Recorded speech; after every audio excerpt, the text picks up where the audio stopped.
Today on the Idiot's Guide, we are wrapping up our M.I.L.F. series 2024, episode 4, a story of failure and betrayal to veterans and their families. We trust them with our life savings, our future. Financial institutions are where we keep all of our money for our every single day use. So when they take every last cent without notice, throw in an accusation of fraud, and you have the repeat behavior of USAA.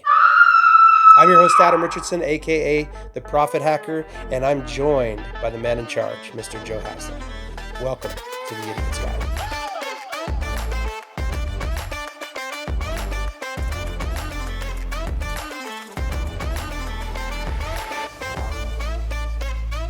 So I wanted to start off this episode as far as just kind of giving a little bit of context. Why is it such a big deal that we would be bold enough to really kind of call out a financial institution like this? And honestly, like, I don't like doing this kind of thing. I really don't enjoy it, but something has to happen. And I don't really necessarily know what the solution is. So I'm looking at this going, okay, well, maybe the solution is to, go get angry in the lobby at their headquarters, or, like, you can't walk into a bank institution because they don't have anything. But let me back that up a little bit. Why would I be so angry, I guess, is more of the issue. It's context to that. And the reason why is because that whole opening that I just talked about happened to my wife and my family. And we're still in the process of recovering from that. We will be for the next probably 5 years because of what they did in financially devastating. What happened basically is around a year ago, almost, we're coming up to the year anniversary of it.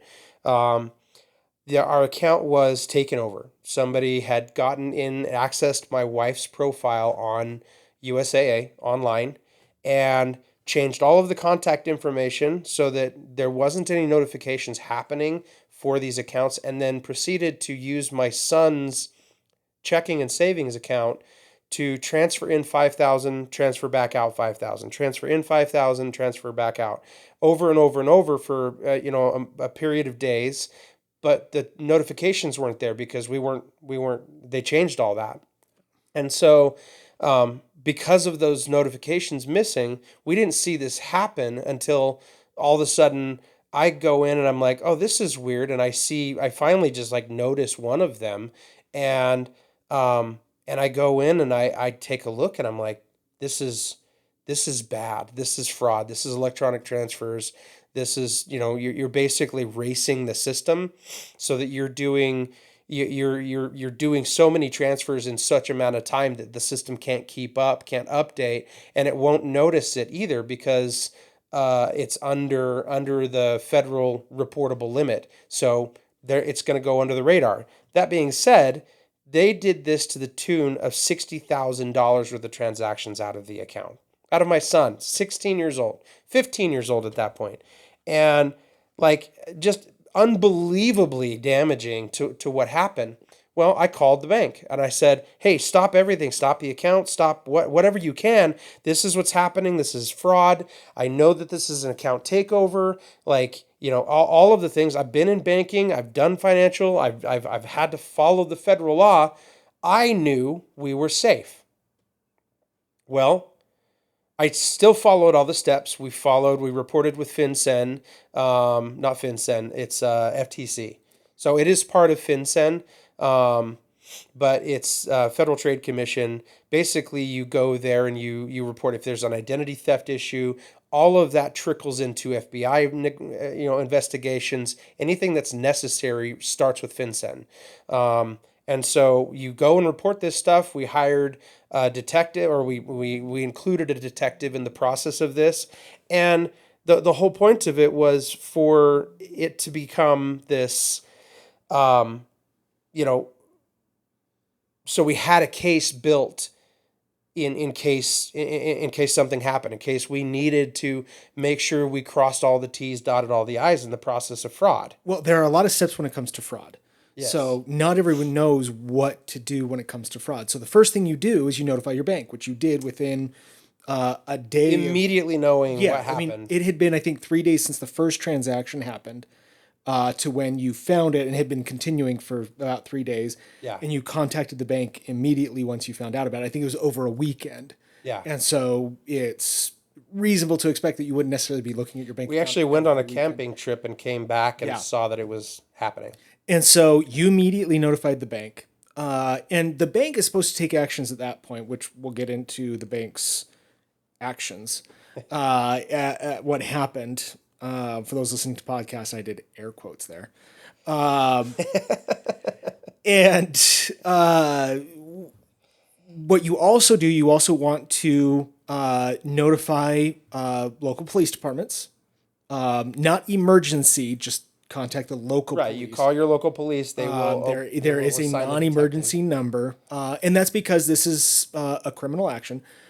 They will also you also notify the Treasury Department, or not Treasury, the FTC, Yep. which then investigates the identity theft portion of the fraud. Because there are a lot of different things that happen with this, and they loop in the FBI. The FBI handles any federal issues, which most banks, if they cross state boundaries, are under federal jurisdiction, not state jurisdiction.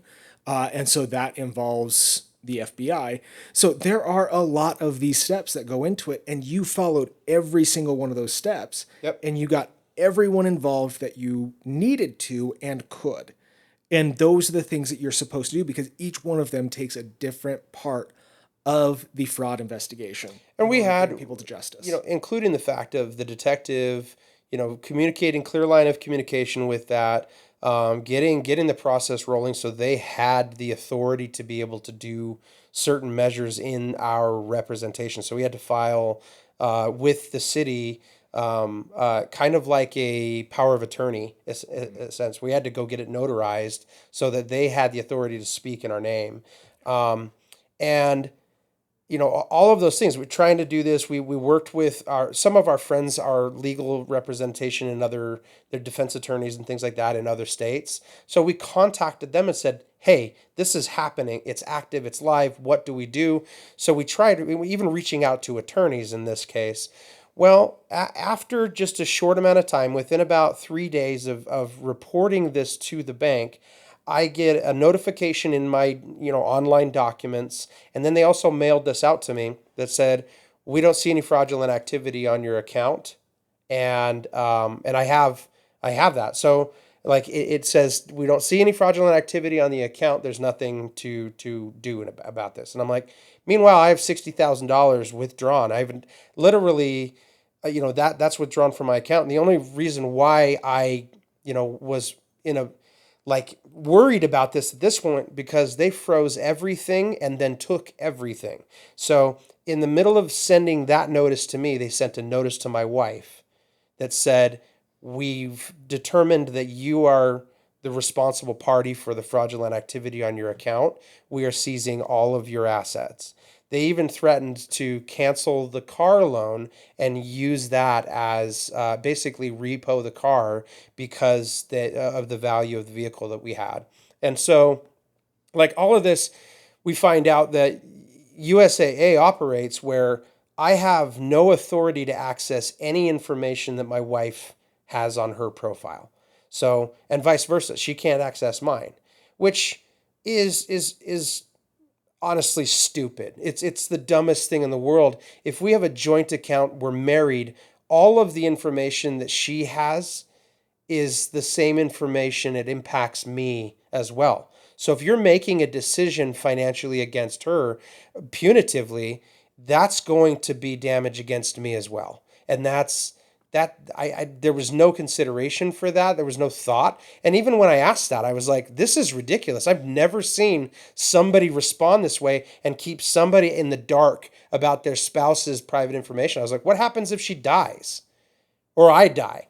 Like that's again what the bank does about everything, air quotes, Yeah. is there's horror stories about that. So we'll get to that point. But And just to clarify what goes on with the fraud that you were hit with. So the transfers in and out. So what happens is they transfer money into the account and they transfer the same exact amount out of the account. Now, the out goes through, but the in, there wasn't enough funds in the originating account to cover that. And so what ends up happening is there's a huge overdraft in the account. So you had a $60,000 overdraft on this account. And so that's where they were coming back and saying, you now owe us $60,000 because you overdrafted your account by $60,000. Right. And they said, you're the ones that did this, not some fraudster, which it is obvious it was a fraudster. Scammers or skid marks. Well, and ultimately, like at the very beginning of it, it wasn't 60,000. What made it jump to that amount? Like I was doing the math as it was happening, and I was like, okay, like this is where the transactions. So it was doing a deposit in, and then immediately a deposit back out, and it was at $5,000 increments, which means it's not reportable to the FBI. You don't have to report that amount per se in a deposit situation. The amount is 10 is once it hits 10K. So if you do 9,999, yes, it's under the radar. And we've had such a relationship with USAA that that our tolerance for that is basically everything's approved. We don't have an issue. There's no question. They don't bat an eye. Even if we moved $20,000 in and back out again, they're not really going to bat an eye. They might question because of the fact that they have to federally, but beyond that, we had a great bank rate with them, which means like our rating as far as being account holders was a good relationship. And then this just took it south. They approved transactions in, transactions out. Even after I reported it, transactions in, transactions out, back and forth. And to the tune of probably, once they started just doing withdrawals. So they did about 18, it was about $20,000 worth of withdrawals, just straight 5K out each time. And so there was no more deposits. But then when the bank went to go collect on the funds at the other financial institutions, those were fake accounts. Mm-hmm. So this string of accounts, remember, they're racing the transactions or the system's algorithm in order to make sure that they can benefit off of it. And so when the bank goes and collects the 5,000 that it supposedly received a deposit from, that bank is empty too. And that bank, and so on and so forth. So it trickles down the line. And that's how these people can move millions of dollars in a moment's notice. And that's a big problem. Well, that happened here. Well, then the bank turned around, USAA turned around and said, well, we went to this one, and they had nicknamed those accounts at the other bank in my wife's name. Misspelled it completely, like added extra S's, extra A's and D's, different things, different letters, but they were all different banks with a bad nickname on it. And so, you could really see this person put a lot of effort into like making sure that there was enough evidence for the bank to just kind of go like without effort. No, they, and that's the thing. I mean, it is not enough for a reasonable person to think that this is legitimate. Yeah, for a lazy fucking fraud department. Yes, and that's the thing. It is a lazy person, someone who wants it to not be fraud, right, can use that as justification to say it's not fraud. It is obviously, clearly, no question about it, fraud. Every customer service rep that we talked to at the bank said it was fraud. They saw it. They said, yes, this is absolutely, you're covered under the regulation, which is good. I knew the rights. I knew what we were good. I comforted my wife and said, yes, this is all, we're good. And then skadoosh, they just dropped that on us and said, this is all you guys. And that sent my wife into a spiral, struggling. We almost had to admit her into the VA hospital, because of the reaction of this, like having this financial devastation just dropped back into our lap going, we did everything right. We checked every box, and the bank just goes, nope. And so even going to an attorney, trying to find a lawyer, lawyers were going, I won't. They're too big. You're going to waste all your money trying to fight a giant that you won't win. And so yeah, we were accused, um and I think probably the worst part about it was when we were talking to fraud escalation department, they um they said, well, do you trust your neighbors? Okay. I was like, yeah, absolutely. Like, then I'm questioning, like, who in my neighborhood is shady enough to do this? I'm like, this is bull crap. Like, and then, you know, the worst part was when they said, are you sure your son is not being exploited by somebody? Did he give his information over to somebody? And, like, I get maybe asking the question just in case, but the federal regulation protects that as well. Yeah. So it doesn't matter It's still whether that's the fraudulent case. activity. It's still fraudulent activity. So guys, I'm gonna hit pause for a second. I know this is a really intense story. This is a really intense information, and I'm probably gonna get pretty passionate. You've already seen me edit my own F word. But this is gaining momentum. Our channel is gaining momentum. We're getting a lot of likes, and thanks to you guys, thanks to the listeners and watchers that pay attention to us. But we're not done. We're keeping this going. We're launching this stuff again. We're back at it, doing more podcast episodes, doing a lot more content.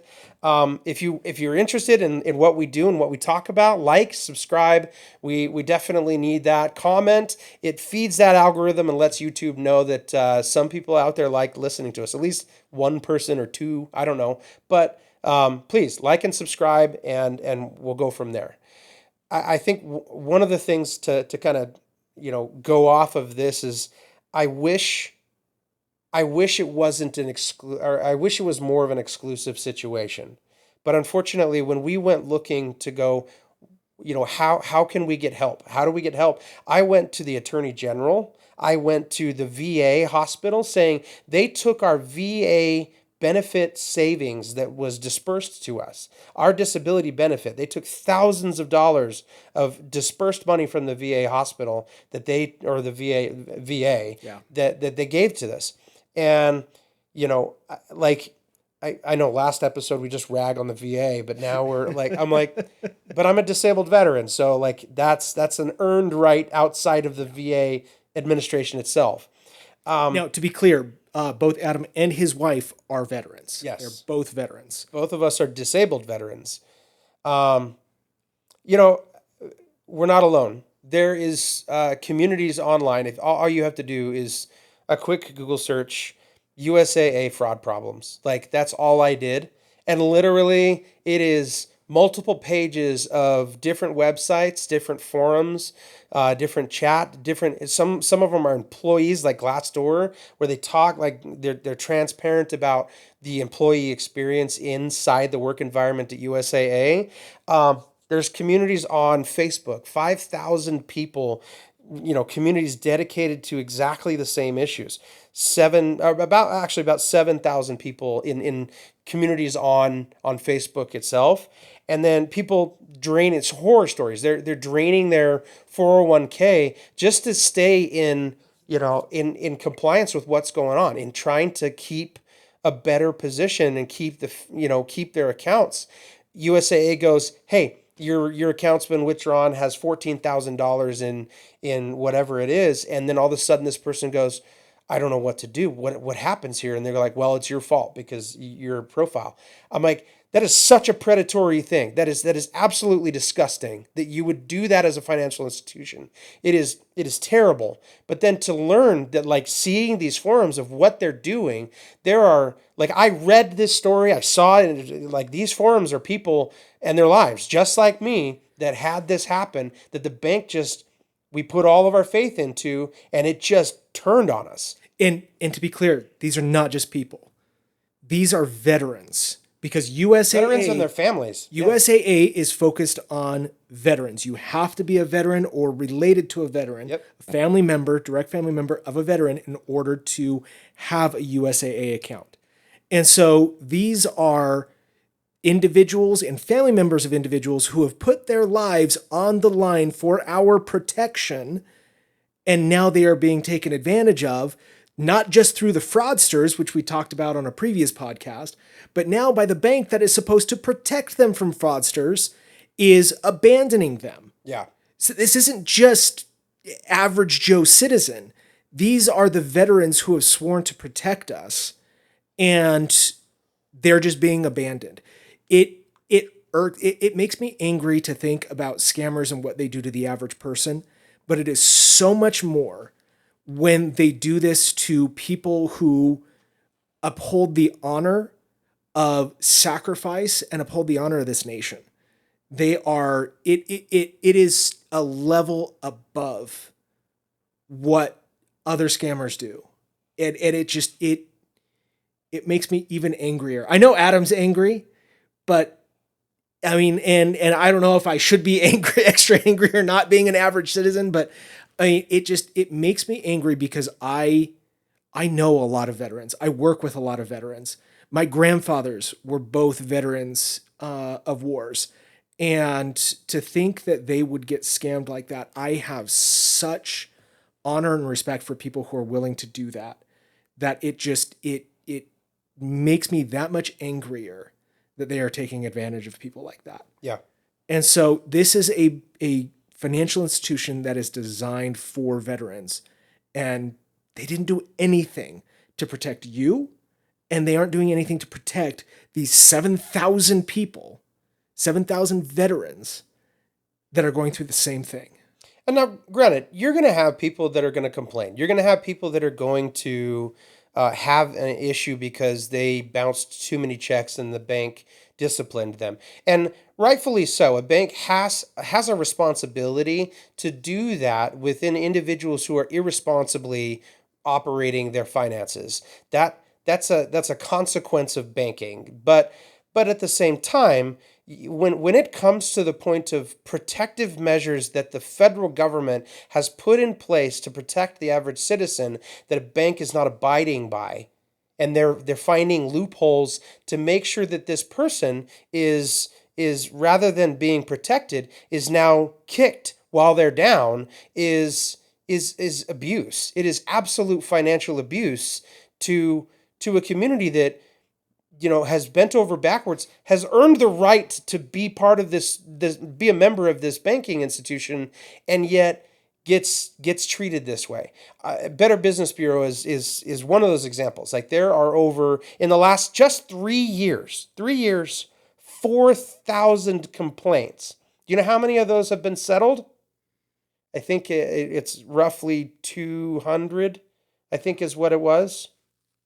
So 200 out of 4,000, not even 10%, have been settled. And that just means that they got to some level of arbitration. Why? Because USAA won't let you class action sue them.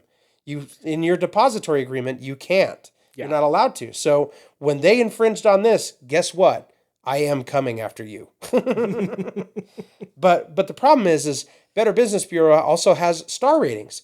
They are 1.16 stars out of 5. I'm surprised they even have that, because they literally have that only because you can't do less than a star, So you literally, they have an F rating. They can't get anything more because they won't get accredited. Better Business Bureau will not accredit them because they're that bad of an institution at this point. And to be clear, you cannot be accredited with the Better Business Bureau if you have an F rating. You have to have a certain closure rate. You have to follow certain regulations in order to be accredited. So this isn't necessarily just us arbitrarily saying that the Better Business Bureau won't do it. There are regulations within the Better Business Bureau for accreditation, and USAA does not fit those requirements to be accredited. I wore my DAV hat today because I'm a member of the DAV, Disabled American Veterans. I've served within the state of Utah for better part of 12 years now. And over those 12 years, I have had a USAA bank account, worked with veterans, like very active role with veterans. I have a meeting this weekend, that I'm going to go to. But the point of why I bring that up is as a disabled American veteran and within the organization, they have partnered with USAA and endorsed their action as serving the greater community. This advertisement campaign, USAA sponsors the NFL. They sponsor and work with the DAV, and it literally is one of those things that I am so hell bent on making sure that they understand they're wrong and they need to pay for it. And so I'm going after this in the sense of, well, my wife, she's like, I'm going to get a hold of Gronkowski because he's the spokesman for USAA and the NFL. So I was like, all right, you try. Go ahead. Like, please, by all means. I hope you find somebody who knows Gronk. He's a kind of a cool character, like, epic football player, but the whole point is she wants to hurt that relationship between NFL and USAA. I'm like, good, you should. Yeah. Okay. I want to hurt the relationship within DAV. Why? Because we have over 1 million members at the DAV. Like, for that to be an endorsement from the top of DAV saying, no, we can't have a relationship with you. They already tried to earn that back. They lost it. They earned it back. And now, come 3 years in, and they have over 4,000 complaints at the Better Business Bureau. I'm like, unless you have your blinders on at the top of DAV, which I know that they don't, then this is a serious issue. We are an organization at the DAV that works to protect veterans, to serve the greater. It's in our what do you call that? The atheos or whatever it is, like our ethos. There you go. Our ethos, where like our creed, when we go every single time we have a meeting, we read that mission statement. And that mission states that we are going to protect the next veteran, the veterans in our organization, and we're going after more. So it is wholeheartedly there to protect them and their families and educate them and help them and support them in every way possible. And then you have this organization that absolutely beats, whips, kicks them out, and brutalizes and financially devastates, but yet advertises that they protect everybody and they're there for those veterans. Yeah. It's absolutely disgusting. It is. It's something that if any of our viewers know a way to get a hold of anyone that has a sponsorship through USAA or anything like that, like Gronk, let us know, because this is a serious issue. This isn't, we're not just, we have a vendetta against USAA because we don't like them.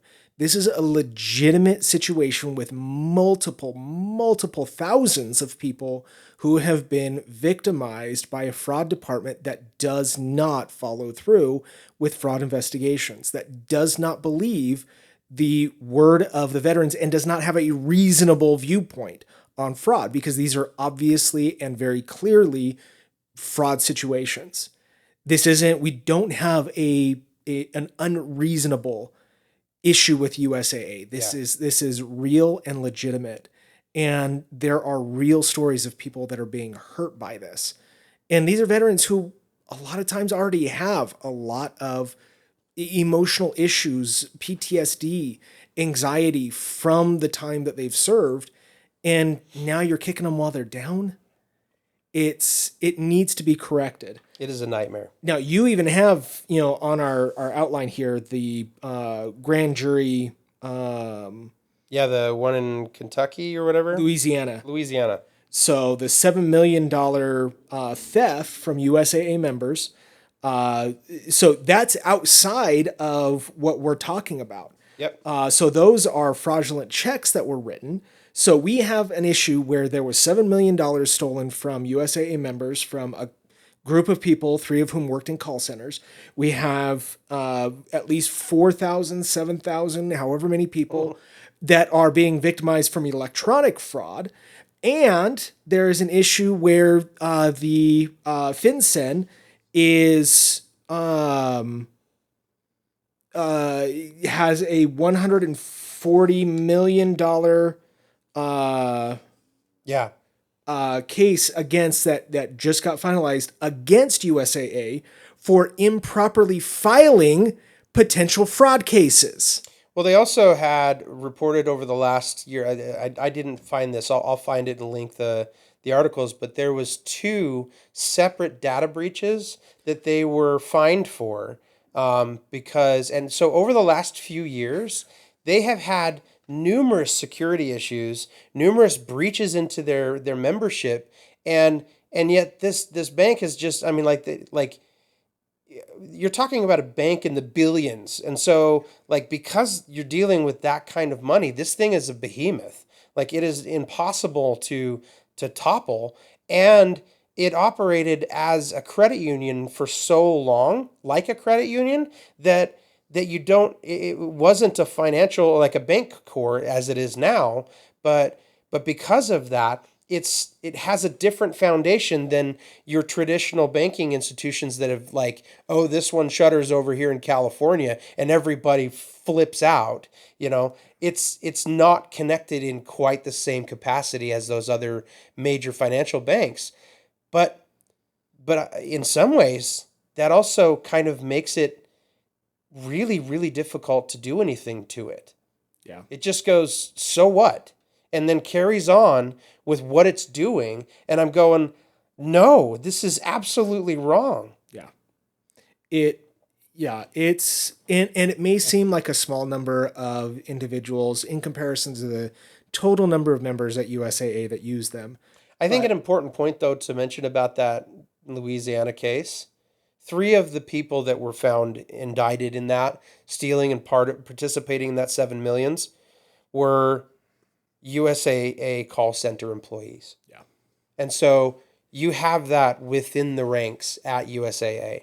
And then, like, lastly, there was an article in Yahoo that I'll link in our show notes, but quoted essentially, just a nightmare that you'd be treated that way and disrespected, says Tiffany Tienda, another USAA customer who lost about $3,700 to fraud.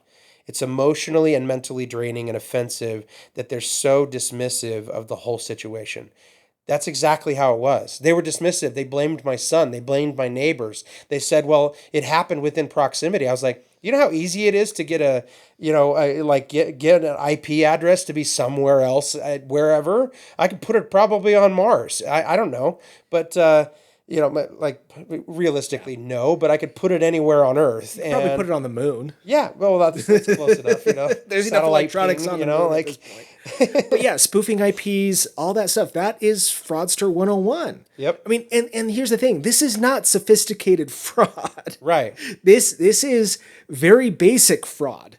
This doesn't require a lot of work. This is fraud 101. This isn't fraud 201 or 301 or any of those advanced fraud things. This is basic fraud, and USAA is just letting this most basic fraud through. And these are the ones that we know about. We don't know about all the other situations. These are the people that have come forward that have said something.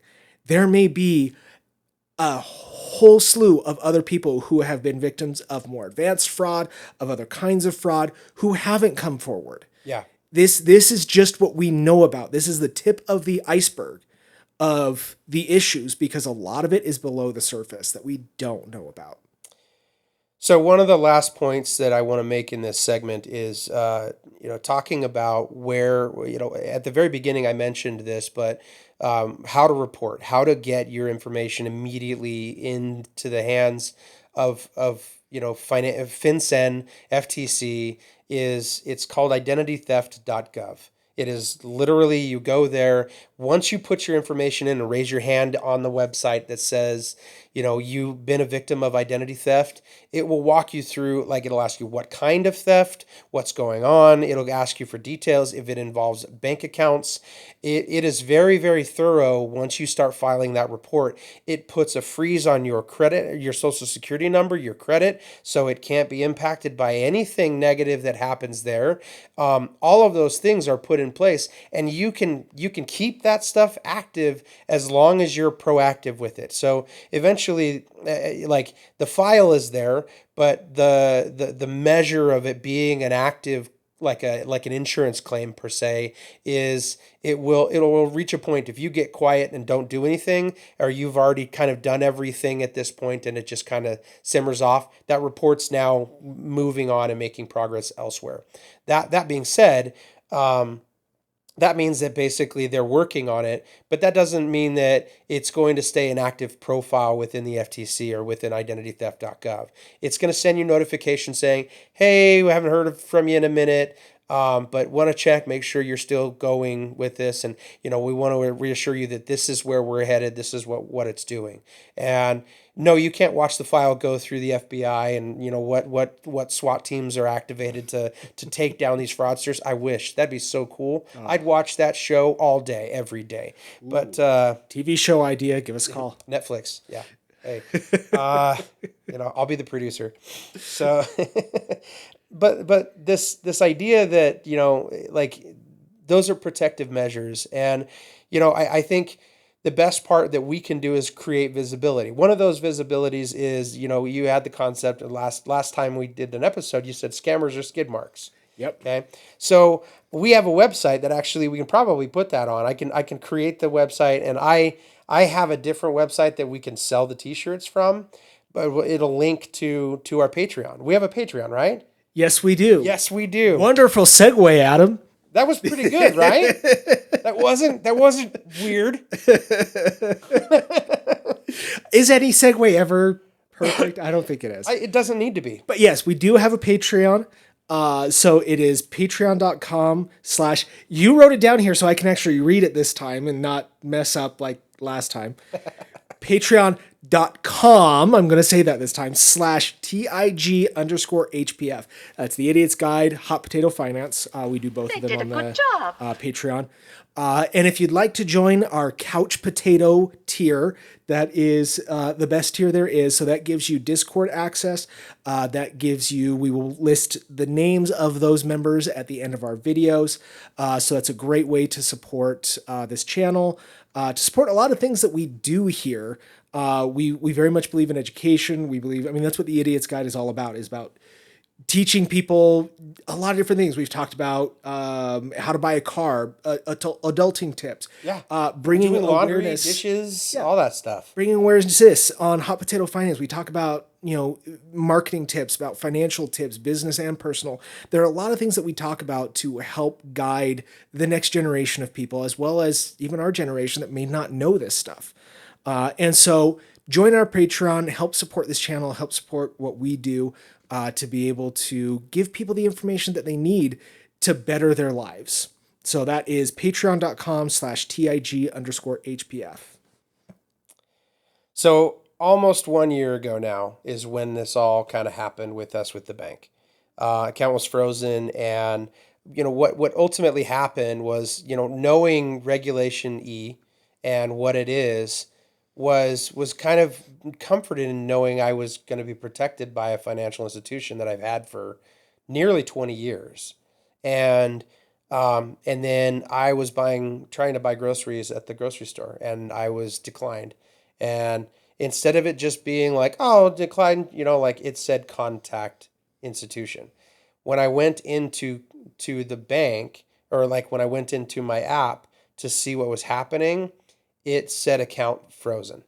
And those were my personal accounts that they had frozen, which all of my savings and my checking, all of the balance of anything that I had in my possession was at that bank. And so they took everything. And so I right there basically started the snowball of the fact that I had to pay for groceries with a credit card, which, I'm grateful that I had a credit card to be able to do that with at that moment. But that turned into the fact that I didn't have any money until the next pay period. And then even then, like building up savings, building up and paying and getting back in, we had auto payments that were all stopped, which means I was contacting, billing companies, utility bills and all that kind of stuff, because I was getting charged for declines. They'd go to transact a normal bill and it's declined. So they hit me with a penalty and a late fee. And then, so I'm contacting them going, here's what happens. Here's what's going on.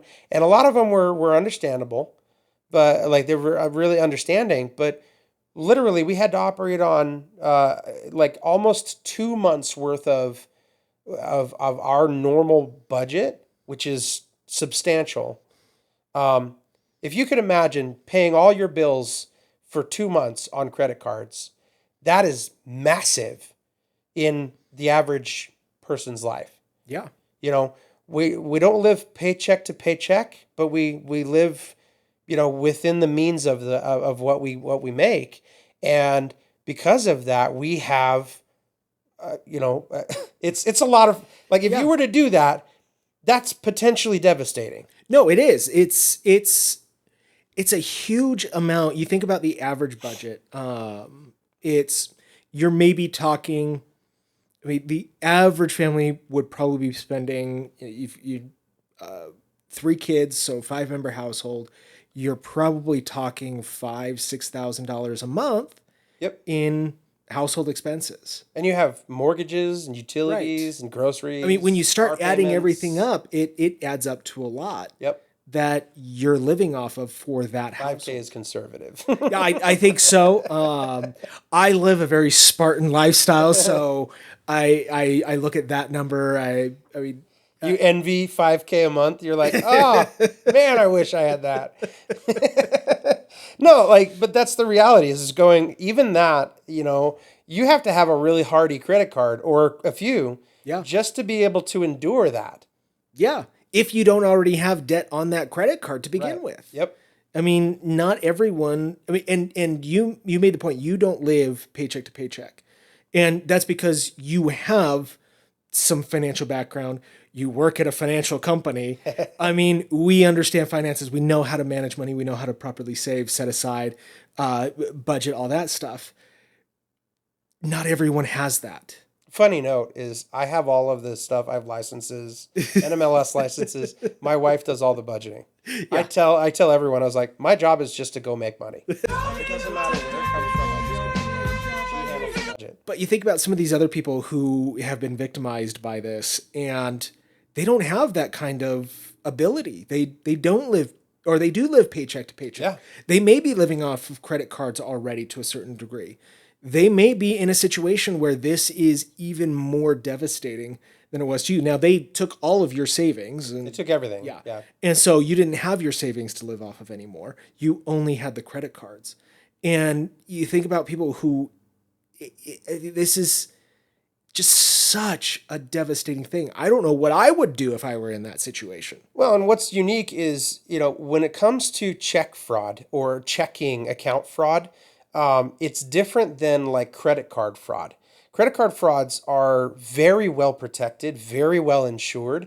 Anything that happens on there, they are like, without even thinking about it, you could have somebody run with your credit card, go rack up $5,000 worth of transactions, and the carrier, Visa, MasterCard, Discover, all of the major carriers are very well protected. So they won't even bat an eye. They go, yep, this is what this is. It's fraud. It's obvious. Swipe, it's gone. Yeah. Most banks do that. Literally, the regulation is supposed to protect you like that. That's the problem is, and that's the point in this next thing is USAA is not what they appear. No, now, shortly after this happened to you, so my daughter had something similar happen to her on her bank account. Yeah. Now, it was a lot smaller, and it was, I think she clicked a link in a YouTube ad or something that caused someone to then, or it was a text message purporting to be one of the people that she followed on YouTube, and gave her payment information to. She was young. Unfortunately, she didn't ask us about it first. We did teach her, don't click links. Yeah. But she thought it was genuine. She's a very innocent person. And so she thought this was legitimate and gave the information out, and fraudulent charges started happening.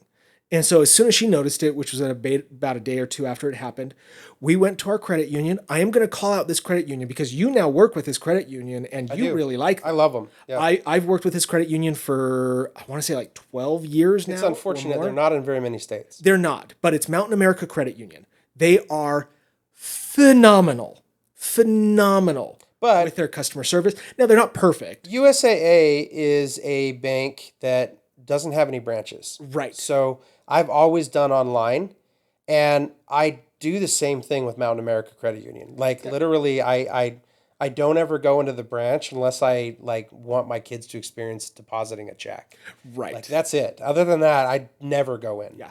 But my daughter went in and told them what happened. Immediately, they credited the money back to her account. They closed that account. They opened up a new account for her, walked her through the entire process, helped her every step along the way Yeah. in order to make sure that she was protected and wouldn't happen again, as well as instructing her, don't do this again, in a very nice way, about how to protect herself from victims of, from being a victim of fraud. Yep. And that's what a bank is supposed to do. That's what a financial institution is meant to do. And that's the perfect example of, yes, that's exactly how it goes. But USAA just And didn't. for the most part, I mean, if I were to name different bank institutions out there, they have a reputation that's ugly. It's gross, and they're all banks. Yeah. Very rarely are you going to hear a credit union named in any kind of, even data breach.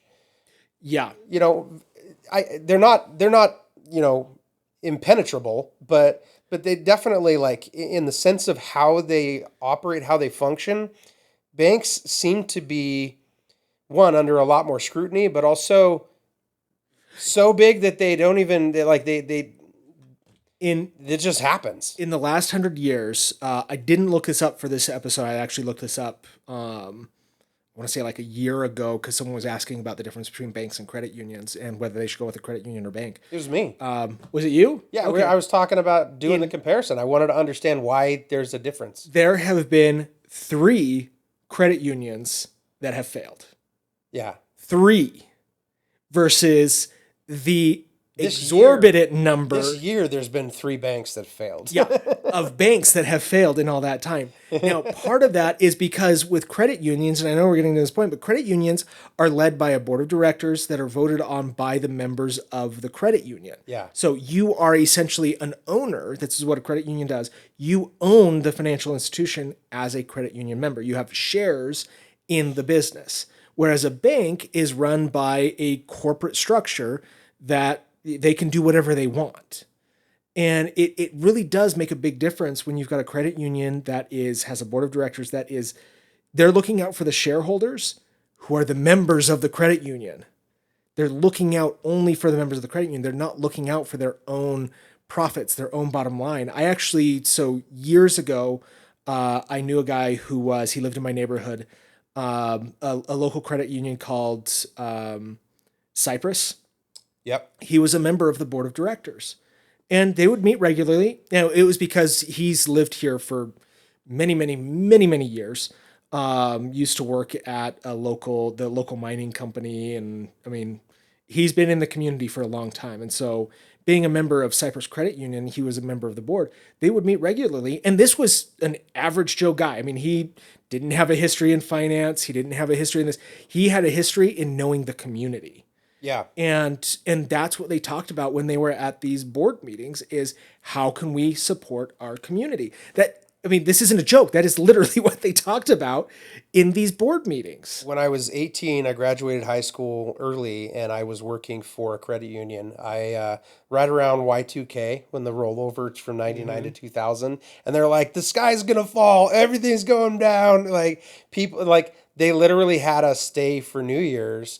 They had us, they asked for volunteers to stay at the branch to help comfort customers. Like we stayed behind I was in a grocery store branch. So we had the like pull down doors, but we left our door unlocked so that if customers were panicking and coming in at midnight and going like, what's going to happen? We were there to like, let them know, hey, like there's no problems. The nuclear codes are safe, like all that stuff.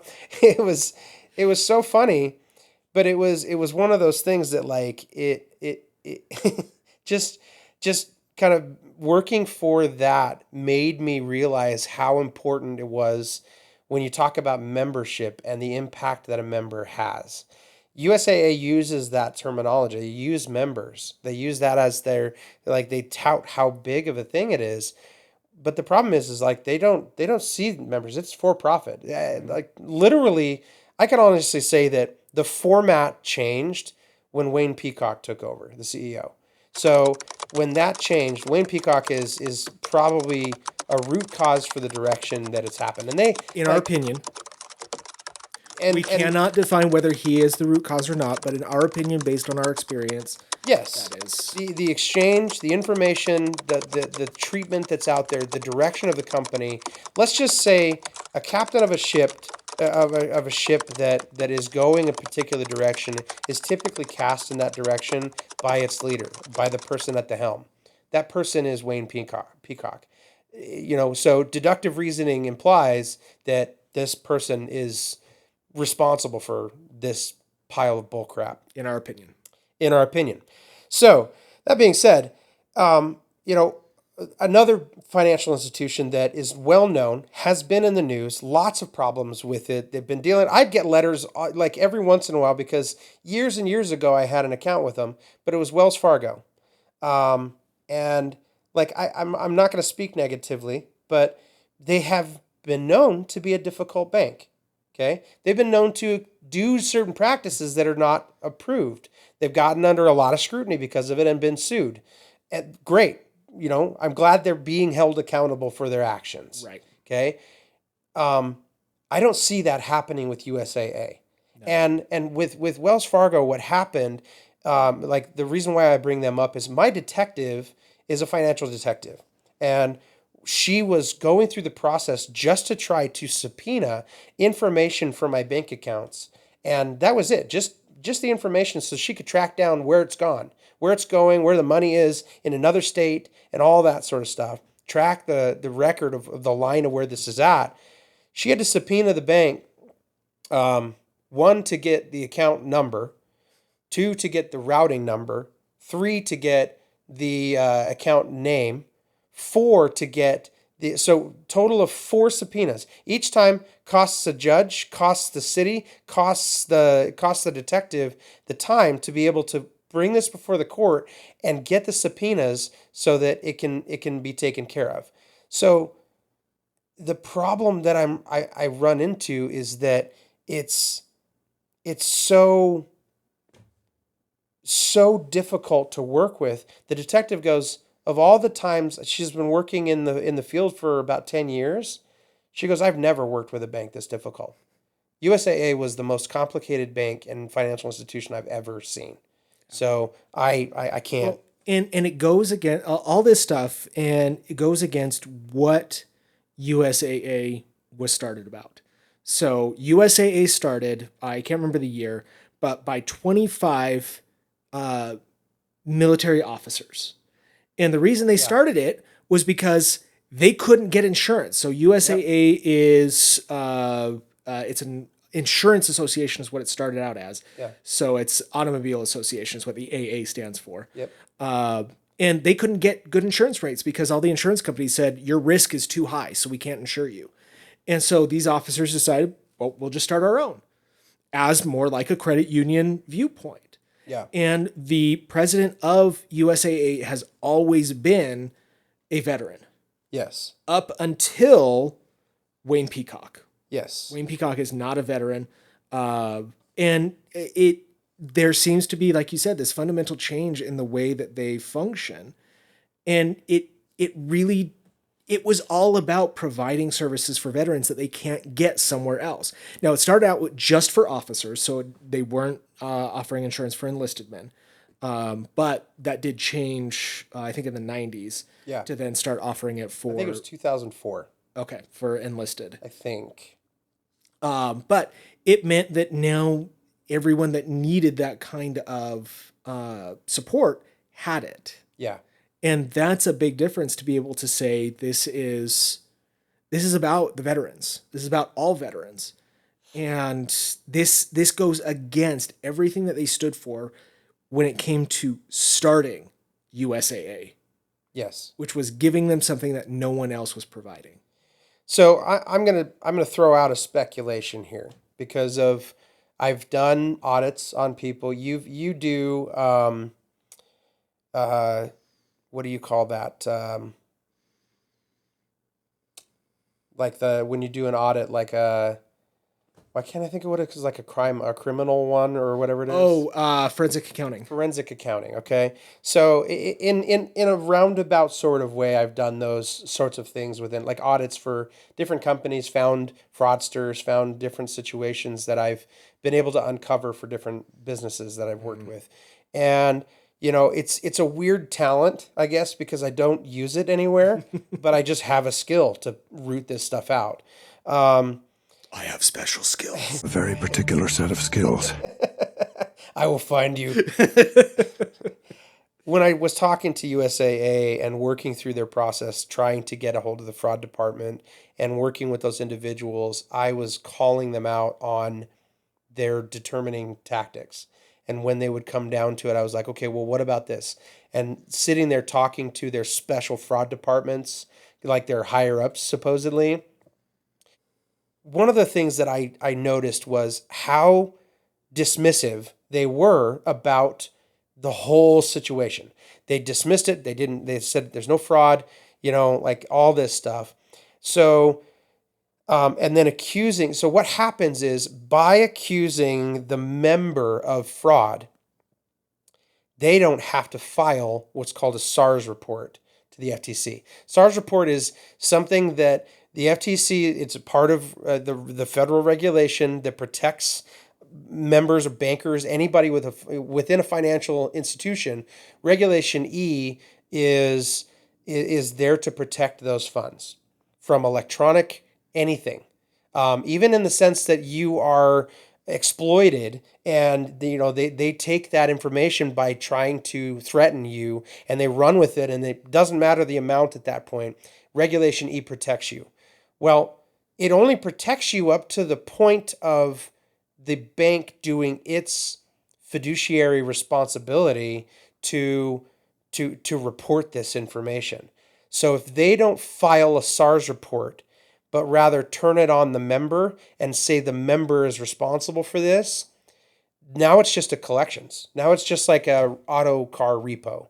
They put it in the same category. It's sent to collections. It's in their depository agreement that if you are sent to collections, they will take anything and everything. They will seize other accounts. That's why I think the conversation about me was moving all of our assets into just my name, because I was still protected. I wasn't quite getting attacked by the bank. They were going after my wife. Well, it was still all of our money, but she was the target. And so, you know, absolutely despicable practice, but that's also fraud.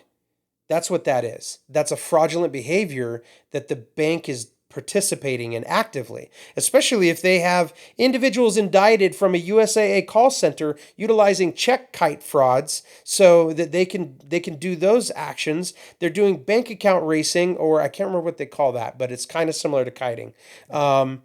Essentially, but if you don't file a SARS report, you can send it to the member, you can hold the member.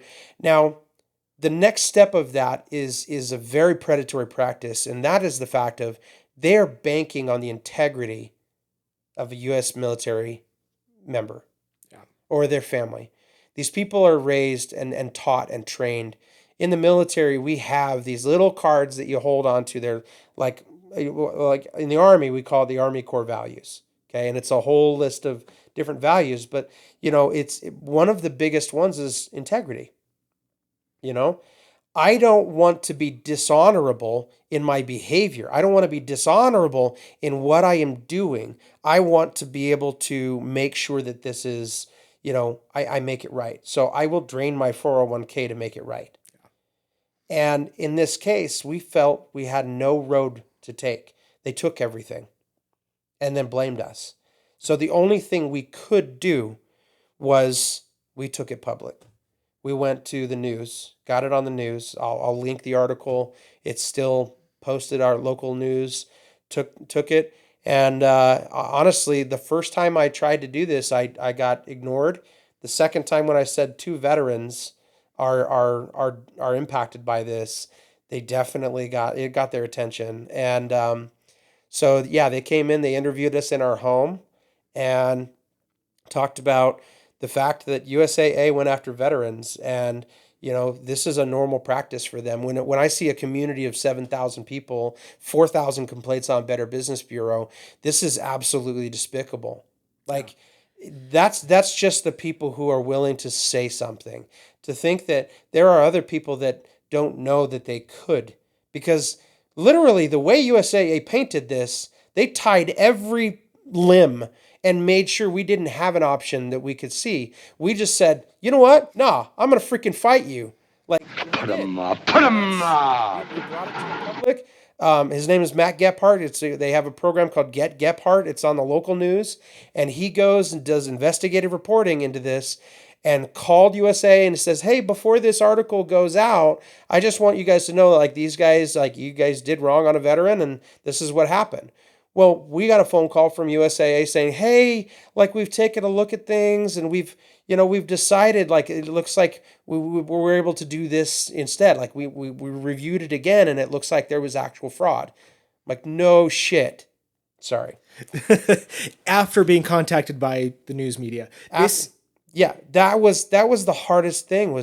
This was months and months later, finally getting a break in this.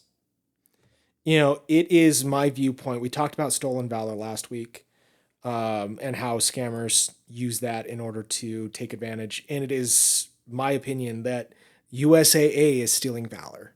Yes. This is a case of they are taking advantage of their position as veteran run and to support veterans in order to take advantage of people. And that is stealing valor. I have a quote from my wife that was the hardest thing was just, she said, "We told you what was happening with our account. We came forward to you. And then you took my children's savings accounts and tried to accuse my teen son of theft and fraud. $60,000 of theft, like orchestrating this thing as a teenager. And it's despicable that you have a fraud department that would even mouth those kind of words. Shame on you. You are absolutely disgusting. You are just the same thing as a freaking skid mark scammer." Mm-hmm. Honestly, I don't have respect for Wayne Peacock. I think he's a piece of trash. That's my opinion. I think that he needs to be unseated from USAA. I think at the helm, because he's not leading well at all. He has taken it, and there is evidence all over the internet. You don't have to look very hard, and you will see that there are so many things tied, so many problems, so many issues, people's lives that are tied to his leadership, and it's really, really unfortunate.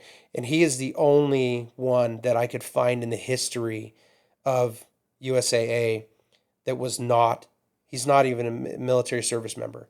His dad was. He's a military brat.